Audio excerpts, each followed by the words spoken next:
बिस्मिल्लाहिर्रहमानिर्रहीम। अस्सलामुअलैकुम। Welcome to Brain Wave. तो आज का जो हमारा लेक्चर होने वाला है वो होने वाला है फ्रेजेस और क्लॉजेस के बारे में। एक फ्रेज़ क्या है, एक क्लॉज क्या है, ये सेंटेंस के अंदर किस तरीके मतलब एक सेंटेंस के अंदर किस तरह से यूज़ होती है, इसका यूज़ क्या है, इसको कहाँ पे यूज़ किया जाता है, कौन से सेंटेंसेस फ्रेजेस कहलाते हैं, कौन से सेंटेंसेस क्लॉजेस कहलाते हैं। बेसिकली आज हम इस चीज़ के बारे में बात करेंगे। फॉर एग्ज़ाम्पल, जैसे मैंने एक एग्ज़ाम्पल लिखी है, माई बेस्ट फ्रेंड, मेरा बेस्ट फ्रेंड। क्या मेरा बेस्ट फ्रेंड? ये तो मैंने कोई क्लियर कट बात ही नहीं की। आगे मैं लिखती हूँ Bilal is my best friend. ये ग्रुप ऑफ वर्ड्स हो गए, क्लियर ग्रुप ऑफ वर्ड्स हो गए। ये एक स्टेटमेंट थी, तो ये एक सेंटेंस कहलाएगा, ग्रुप ऑफ वर्ड्स सेंटेंस। ये पहले वाला लेसन था, उसके अंदर मैंने आपको पहले भी बताया था। अगर आप लोग नए हैं इस चैनल पे तो आप जाइए, वो सेंटेंसेस वाला भी लेक्चर एंजॉय कीजिए। उसके ऊपर आपको पता चलेगा एक सेंटेंस किस तरीके से बनता है, उसके अंदर क्या क्या उसकी वो करैक्टरिस्टिक्स उसके क्या क्या, उसके टाइप्स क्या क्या। तो ये कंप्लीट सेंटेंस है। तो अब अगर एक क्लॉज है, फॉर एग्जांपल, इस क्लॉज के अंदर सब्जेक्ट प्लस वर्ब का कॉम्बिनेशन भी होगा, और जो फ्रेज होगी उसके अंदर नो सब्जेक्ट और नो वर्ब कॉम्बिनेशन होगा। फॉर एग्जांपल, जैसे माय बेस्ट फ्रेंड था, क्या मेरा बेस्ट फ्रेंड, ये क्लियर कट तो बात है ही नहीं, इस बात को कोई क्लियर उन्होंने बताया नहीं है, तो ये एक फ्रेज़ है। Bilal is my best friend, ये क्लॉज है।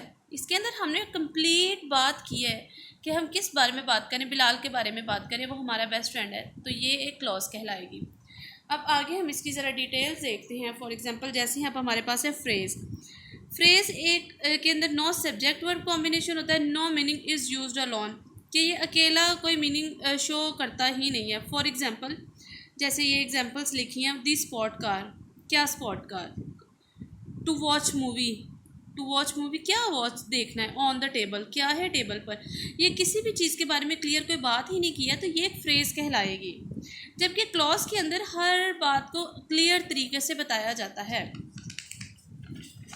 फॉर एग्जांपल, अब जैसे अगर हम आगे बात करें, ये हमारे पास आ रहती है क्लॉज, इसके अंदर होते हैं group of words, complete group of words. For example, एक sentence, complete sentence, subject verb combination भी होगा, तो ये हमारी एक क्लॉज होगी। फॉर एग्जांपल, जैसे पीछे लिखा था Bilal is my best friend, तो वो एक कंप्लीट सेंटेंस है। इसी तरीके से आगे से इस क्लॉजेस की डिफरेंट टाइप्स हैं। फॉर एग्जांपल, एक डिपेंडेंट क्लॉज है और एक इंडिपेंडेंट क्लॉज है। डिपेंडेंट क्लॉज है जो कि डिपेंड कर रही होती है, और इंडिपेंडेंट क्लॉज जो कि कंप्लीट सेंटेंस होता है, किसी भी चीज़ पर डिपेंड नहीं कर रहा होता। फॉर एग्जांपल, अगर हम इंडिपेंडेंट क्लॉज देखें, you are in a party, आप एक पार्टी में हैं, you have to finish your work, homework.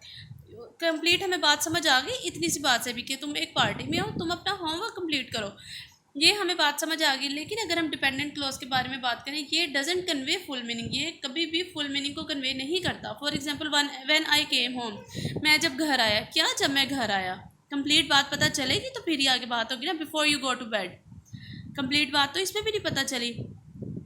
Dependent clause को इंडिपेंडेंट क्लॉज की ज़रूरत पड़ती है। For example, when I came home you are in a party, जब मैं घर आया तुम पार्टी में थे। इसने अकेले कोई मतलब नहीं दिया, इसने अकेले भी अपना मतलब दे दिया।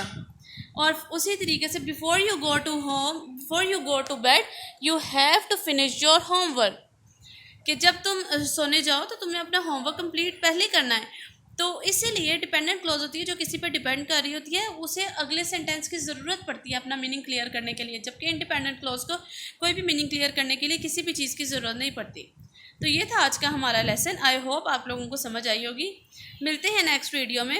अल्लाह हाफिज़।